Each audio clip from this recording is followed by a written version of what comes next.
What's up, class? I'm Chris Rimble, and today we are going to learn about how to make web apps with GPT.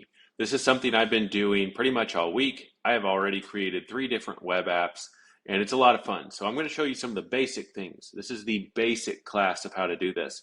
We're going to be looking at a lot of computer code, but just know you don't really have to know code really at all to do this. We're going to have GPT help us at whatever level we are personally at ourselves. Now, I've been working with code for a little while, so I have some familiarity with it, and I can kind of look at it and see how the Legos fit together, as it were. But this is something you can do even if you don't have a lot of code experience. So what I'm going to do is I'm going to share my screen with you, and I'm going to show you a couple of things I've been working on, and then we will build our own simple web app. And there may be lessons in the future actually about how to do this in a little bit more advanced of a way, but this is how to do it in a basic way. And you should be able to do this with pretty much any computer. So check it out. We're going to make our own little app today. Okay, so this is what I've been working on lately. This uses several different kinds of code. It uses JavaScript, HTML, CSS, and Python. And don't be overwhelmed. Those are things that GPT can write itself pretty effectively. And all we say is, hey, it's not working, or hey, it has this bug. And as we begin to understand the code, we can start making changes in it ourselves. So this is kind of like if you were to learn a new language by going to, like, say, a country where they speak it. So if you're going to learn French, you would go to France and you would become immersed in the culture there. And if you only knew English, it would become important to you to learn some basic French words to speak so you could get things that you needed to. Most people over there are going to be bilingual, though, so you wouldn't have too much of a problem with that in the real world.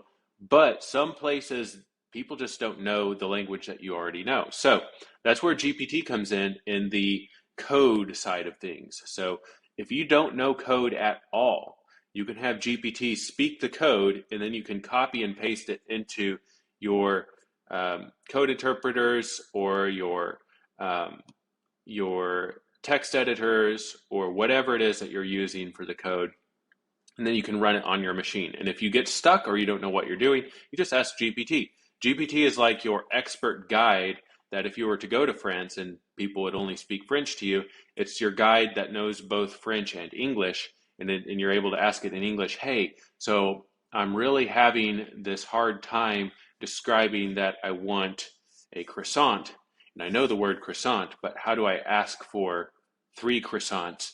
And then the guide would be able to describe to you what to say to the baker to get that transaction done, and then you can eat your croissants.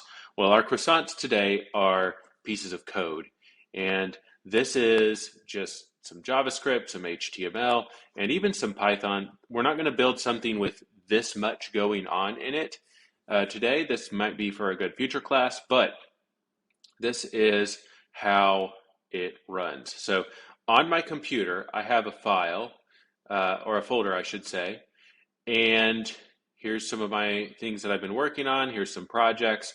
I made a color checker app, a cap changer app, and this one is called JSA Helper.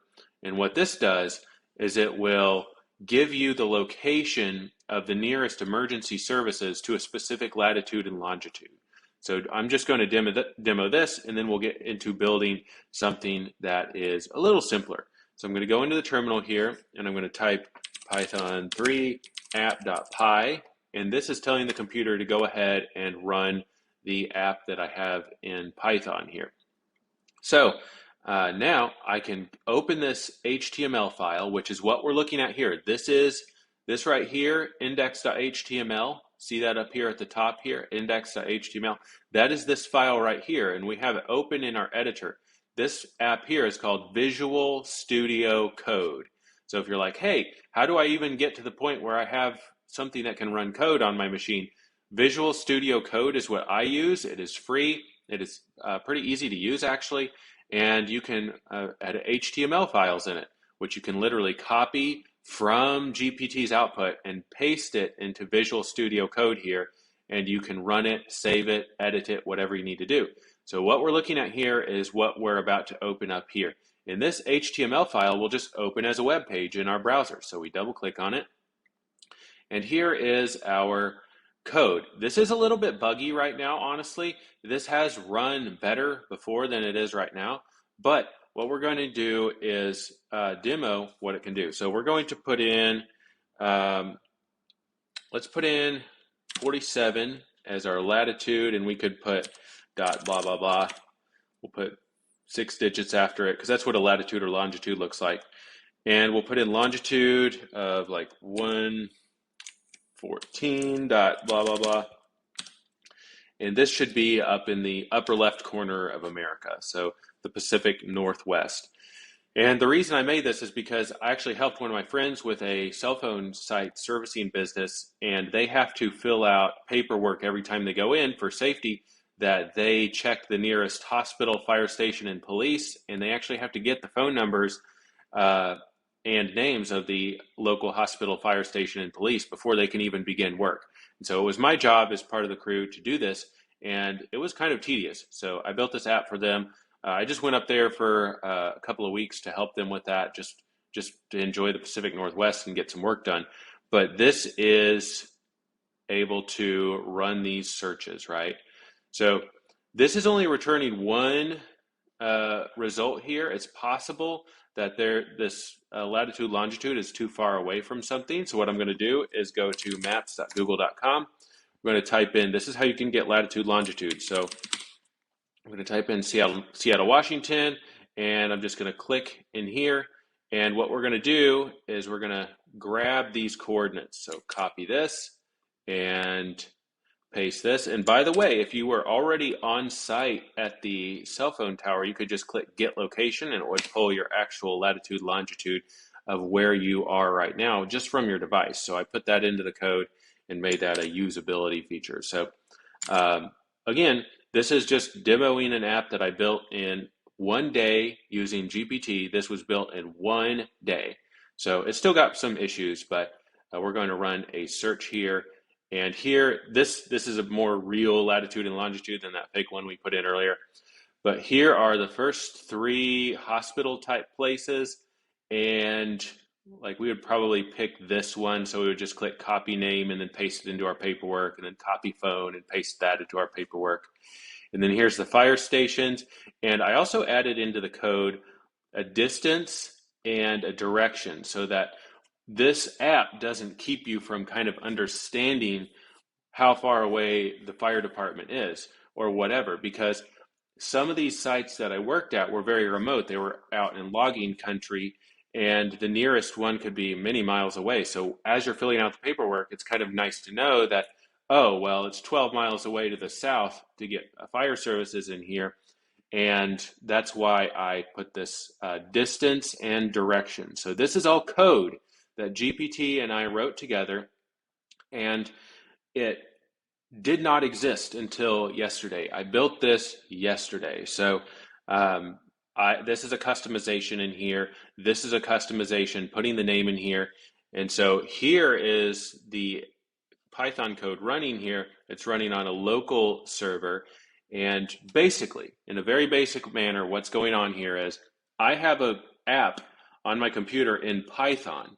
Python is very powerful computer language that can be used to do anything from self-driving cars to simple stuff like this in a web page. It's incredibly powerful language, but this little app is running on my computer, and when I open, and it's right here, it's called app.py, and I'm not going to open it because it has like a secret key in it that is my login to pull data from Google. So you're supposed to keep API keys from becoming public, so I'm not going to show any API keys on this recording, but this little piece of code here is running, and then this index.html, which is this web page right here, it's pulling and data from and sending data to this Python app. So to put it into terms, it's like this is who talks to us, index.html. It talks to us through the web browser, and this is what it looks like just in code. This is index.html here, just in code. And that talks to the Python code, which it doesn't have any like user features on it. It just lives inside the computer. We can't see app.py when it's running. All we can see is a little terminal here of the things that it does. And so index.html says, hey, the user wants this latitude and longitude, and app.py does all the magic with Google on its own. It does all that work and then sends that data back to index.html in a way that this page will understand. This page is very simple. It's not very smart. All it can understand is very specific formatted results back to us, and then it gives us those results. So this is the app that I built in one day, but today, this is just to kind of familiarize you with the architecture of where stuff is on the computer, what it's doing, and some of the possibilities. We're not going to go all the way and build a Python app today. That can be something we build in another lesson, because it definitely deserves multiple lessons of its own, because there's so many cool things you can do with Python. Today, what we're going to do is we are going to actually just build a simple app on a computer. So I built this app already this week. I kind of know how to build it now, so there's not going to be hopefully too much of a learning curve for me to actually put it together for you. So here's where you start. Let's go ahead and close out our workspaces here. Just get a nice clean start here. This is very good to not have a bunch of distractions going on while you're working on your thing. So just set up your workspace in a way that works well for you. I'm going to go ahead and stop this code here and close this little window out. All right, so we're starting fresh. We're starting from zero here. So what we're going to do is we're going to get Visual Studio Code open, and we're going to get ChatGPT, and you can use 3.5 for this. It's not going to be quite as good, but I have built apps using 3.5, and you probably can actually even build this app that we're going to build today using 3.5, but I'm going to use the most powerful one is Code Interpreter. This is for GPT Plus users. I think it's like 20 bucks a month or something like that, but you can build such incredible things with GPT that I think this is the easiest $20 I spend every single month, and definitely would pay more for it. So don't tell OpenAI that, but I would absolutely pay more for this. But what I'm going to do is go into Visual Studio Code, which again, it's free. I'm going to click Open. And now what I'm going to do is I'm going to go to my projects folder, and it's very important to stay organized with this, because you'll end up with all these little files, and you'll remember sometimes what you named it, and sometimes you'll forget what you named it. So it's good to have your stuff organized. So my little projects like this live inside of a projects folder. I'm going to click New Folder, and what I'm going to call this one is class underscore project. So don't put spaces in your file names or in your folder names when you're working with code, because code needs special instructions of how to handle spaces. So I always put an underscore in there. So we just create class underscore project. Now we click Open. And now it'll ask you, do you trust the authors of the files in this folder? And I'll say, yes, I trust the authors because it's me. Now we're working inside of that class project folder. Here's our little explorer up here. We're going to click New File. What I'm going to put in here is, we'll call our app, we'll call it Cappy. And you'll see why in a bit. And we'll call it cappy.html because we're building in HTML today. And we're just going to hit Enter. And it will ask us where you want to save it. And by default, it will be inside the class project folder. We'll click Create File. And now we have cappy.html. It exists, and I'll show you in our file finder here. It exists inside of this folder, which we just made, and we just made this HTML document with Visual Studio Code. It already exists on our machine, even though there's no code inside of it. So now what I'm going to do is tell GPT that I want to build I'm going to say, I want to build a web app that can change text from all caps. No, I'll say not from, I'll say this is a very important part. It's just describing what it is that you want.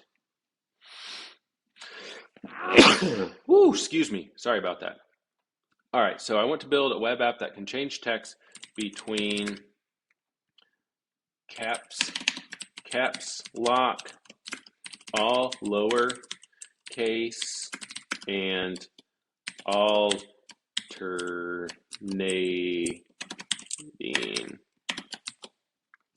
All right.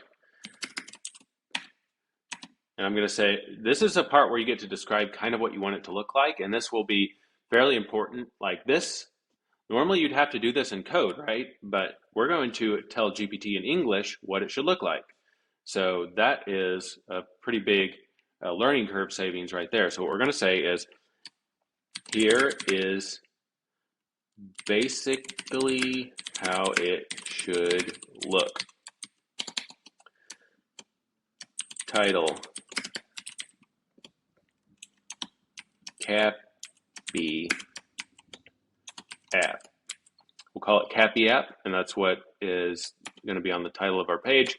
And we'll say text input box.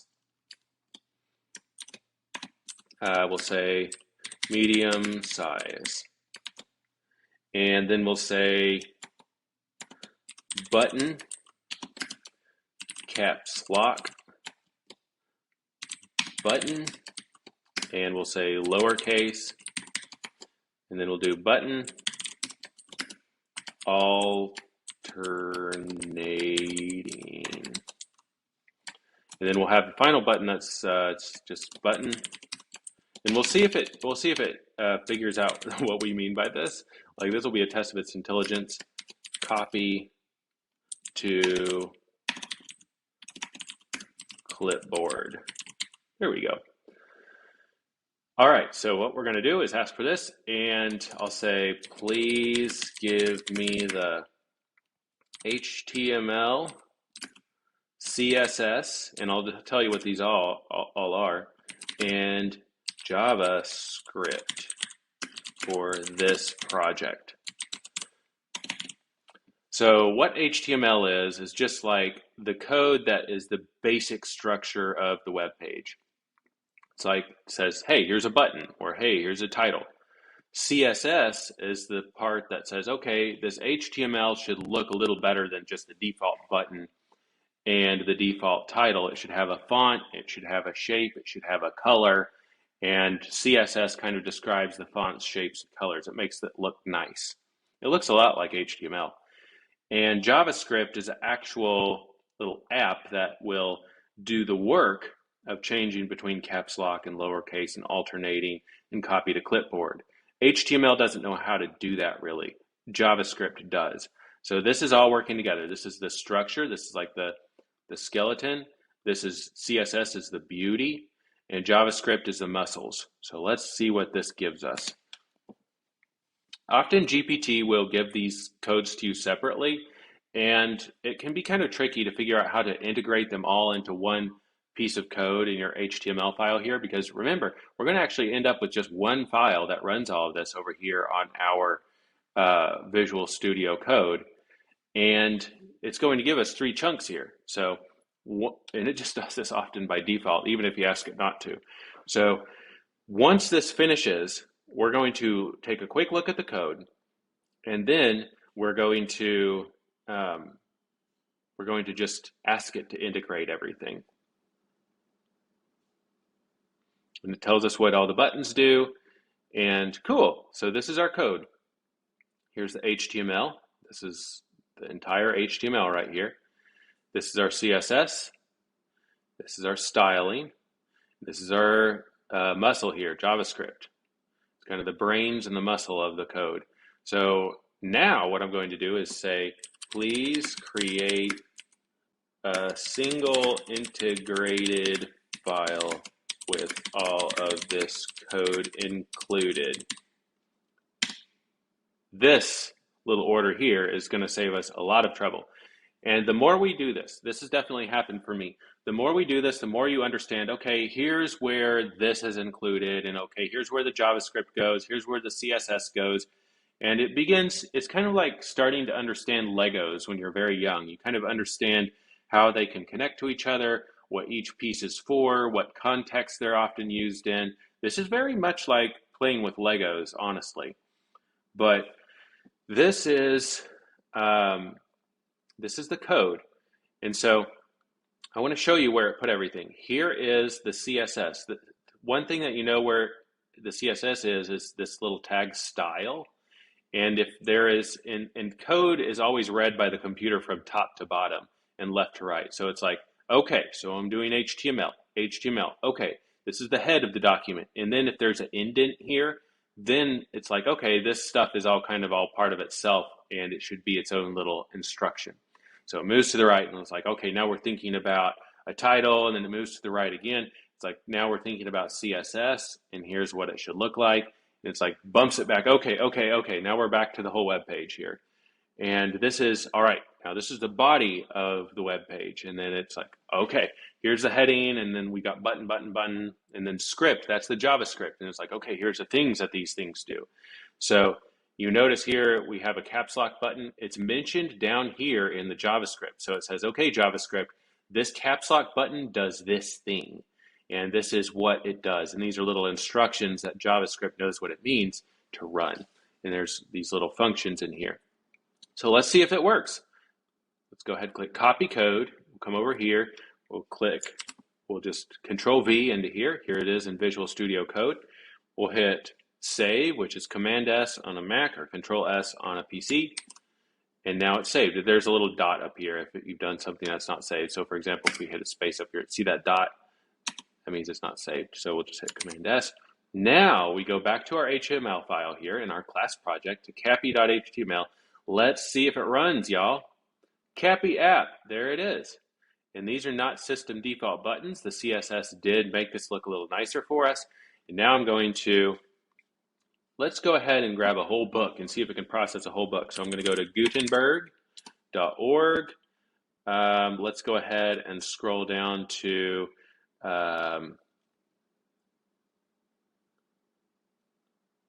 I know there's a popular one in here, but we're just going to, let's do a really long book here. Let's do Moby Dick. All right.